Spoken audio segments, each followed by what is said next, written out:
बच्चों, आप लोग को आज मैं संधि सिखाऊंगा। इसके पहले भी और मेरा वीडियो है, मैंने तरह तरह की वीडियो बनाए हैं। आज मैं हिंदी व्याकरण के संधि का मिलन कैसे होता है या संधि किसे कहते हैं, मैं आज आपको ये बताऊंगा। ये विशेषकर पश्चिम बंगाल सरकार के कक्षा चतुर्थ की विषय वस्तु है एवं इसी के आधार पर यह संधि का मैं आज आपके सामने बताने आया हूँ। ये संधि सिर्फ कक्षा 4 की ही नहीं है, क्लास 4 से लेकर अगर क्लास 12 तक बताएं तो हमेशा ये संधि काम आती है। अतः संधि जानना छोटे से ही बहुत ज़रूरी है। तो संधि बच्चों क्या है, पहले ये जानना बहुत ज़रूरी है। यानी संधि क्या है? संधि संस्कृत का शब्द है। संधि क्या है? संस्कृत का शब्द है। दो शब्द या पद जब एक दूसरे के निकट होने से कभी कभी मिल जाते हैं, यानी दो पद अगर मिल जाए तो मिलने से एक विकार उत्पन्न होता है। तब उच्चारण की सुविधा के लिए पहले शब्द के अंतिम और दूसरे शब्द के प्रारंभिक वर्णों की मिलावट से विकार उत्पन्न होता है, जिसे संधि कहते हैं। अगर मैं एक उदाहरण के द्वारा आपको बताऊं कि सूर्य और उदय, तो अगर आप लोग क्या बोलेंगे? सूर्योदय। सूर्य और उदय दोनों शब्दों को मिलाने से क्या बनेगा? तो सूर्योदय, यानी सूर्य का य का अ और उ, यानी और उ मिलने से क्या हुआ? ओ, यानी सूर्योदय। अच्छा, आपको समझाने के लिए और मैं और छोटा एक बताया हूँ। दो वर्णों के निकट होने से उनके मेल से जो विकार उत्पन्न होता है, अर्थात दो वर्ण, कोई वर्ण हो सकता है। अगर कहूँ विद्या जोड़ आलय, यानी क्या बनेगा? विद्यालय। यानी विद्या क्या है? एक शब्द है और आलय क्या एक शब्द है, यानी दोनों शब्दों के मेल से क्या हुआ? एक विकार उत्पन्न हुआ। जो नया एक शब्द बना वही क्या है? संधि है। तो हम लोग देख सकते हैं संधि के भेद। तो संधि 3 प्रकार के होते हैं: स्वर संधि, व्यंजन संधि और विसर्ग संधि। हिंदी वर्णमाला में स्वर की संख्या कितनी बताई गई है? 11 है।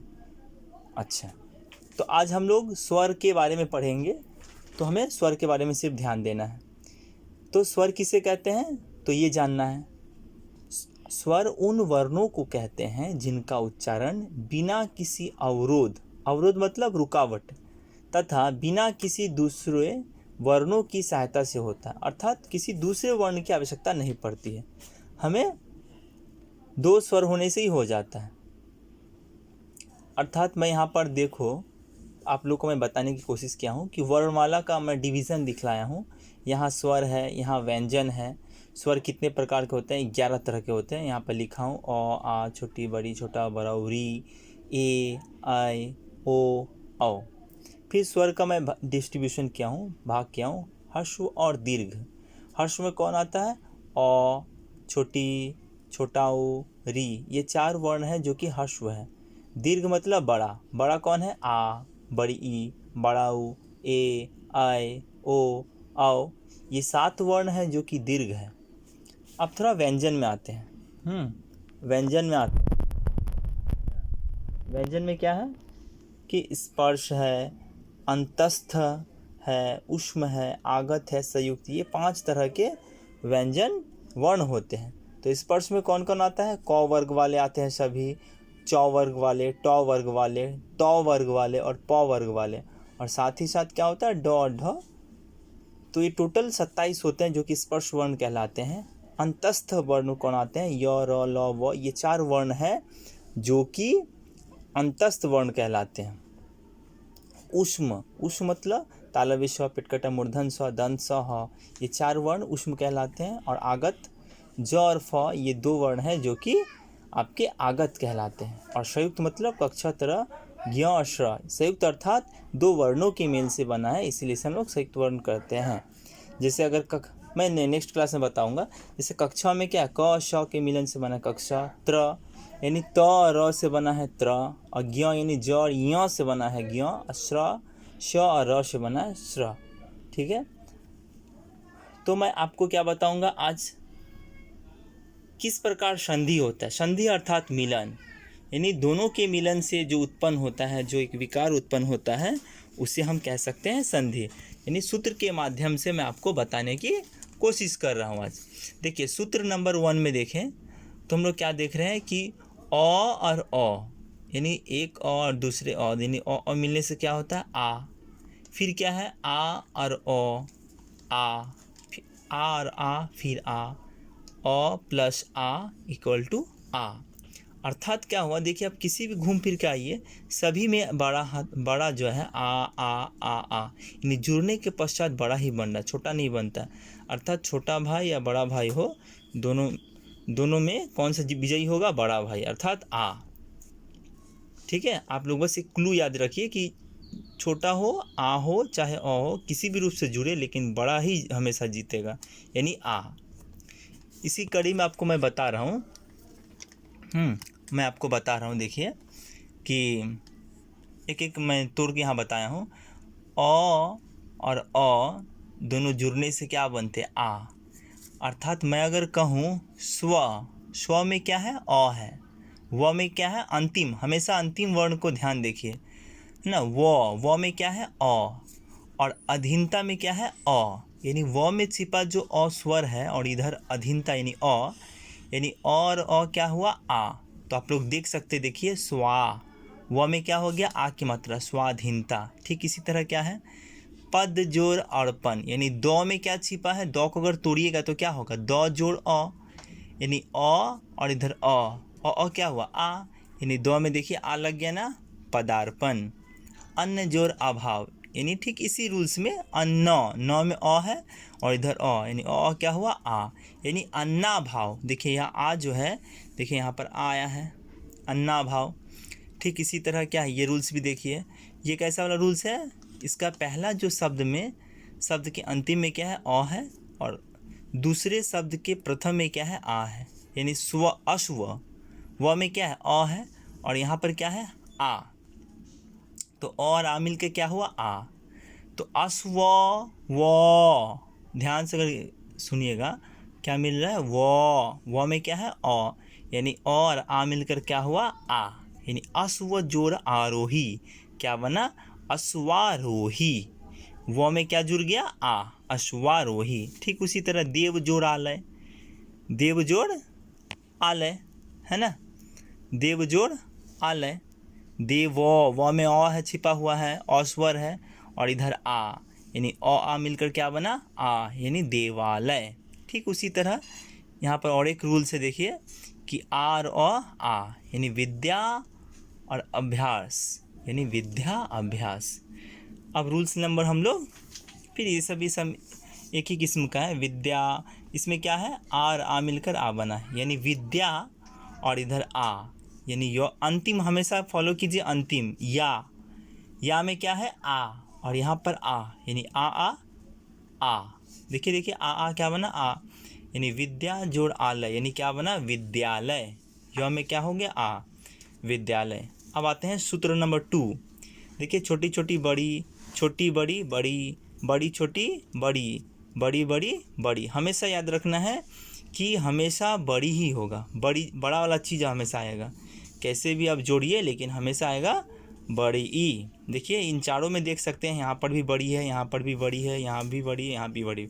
अब इसको मैंने तोड़ के बताने का कोशिश किया है ना। छोटी छोटी देखिए बड़ी, यहाँ पर उदाहरण के द्वारा समझाया गया आपको, है ना। रवि, व में क्या है, छोटी की मात्रा है, यहाँ जो ई है ये ई की मात्रा है यहाँ, रवि, और यहाँ इंद्र, है ना। तो रवि में क्या है, ई, और यहाँ ई, यानी ई जुड़ने से क्या बनता है, बड़ी, अर्थात रविंद्र। देखिए यहाँ पर, यहाँ जो छोटी ई था, यहाँ दोनों के जुड़ने के पश्चात क्या बन गया है, बड़ी ई, अर्थात रविंद्र। ठीक इसी तरह गिरी जोड़ी इंद्र, गिरीन्द्र। देखिए यहाँ पर र में छोटी ई था, कैसे यहाँ बड़ा हो गया। तो अब देखिए ये छोटी बड़ी बड़ी, गिरी जोड़ इस, यानी गिरी में क्या है, छोटी ई की मात्रा है, रॉ में क्या है, छोटी की मात्रा, इसमें क्या है, बड़ी ई, यानी छोटी बड़ी बड़ी, अर्थात गिरीश। देखिए रॉ में बड़ी आ गया ना, यहाँ पर चूँकि ये फॉर्मूला देखिए एकदम हूबहू मिल रहा है। उसके बाद आप यहाँ भी देखिए बड़ी छोटी बड़ी, मही में बड़ी की मात्रा है, और यहाँ इंद्र है, यानी बड़ी है छोटी बड़ी, यानी महेंद्र। उसके बाद देखिए इसको देखिए, बड़ी बड़ी बड़ी, नदी में बड़ी की मात्रा है, इसमें बड़ी की मात्रा है, यानी बड़ी बड़ी क्या हुआ, बड़ी, अर्थात नदी में देखिए नदी जब लिखते हैं तो यहाँ बड़ी की मात्रा हो गया, ठीक है। अब आते हैं हम लोग सूत्र नंबर 3 बोल सकते हैं। ठीक इसी तरह जैसे अ क्या हूँ, छोटी छोटी क्या हूँ, बड़ी क्या हूँ, अब उसी तरह छोटा ऊ वाले में आता हूँ।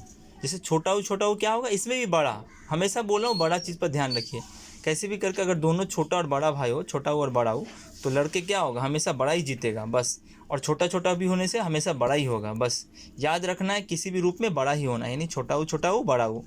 फिर देख सकते हैं कि छोटा ऊ बड़ा ऊ। और फिर देखिए बड़ा ऊ और छोटा ऊ क्या है, छोटा ऊ बड़ा ऊ, बड़ा ऊ और छोटा ऊ बड़ा ऊ।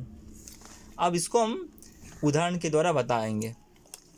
भानु यानी छोटा ऊ, उदय यानी यहाँ छोटा ऊ की मात्रा है, यहाँ पर क्या है, छोटा ऊ है, यानी ये भी ऊ है, ये ऊ की मात्रा है और यहाँ छोटा ऊ है, यानी दो ऊ अगर छोटा ऊ रहे तो क्या बनता है, जुड़ने से बड़ा ऊ, यानी भानु जोड़ उदय यानी भानुदय। देखो यहाँ पर 9 में क्या हो गया, बड़ा ऊ की मात्रा भानुदय। ठीक उसी तरह छोटा ऊ बड़ा ऊ।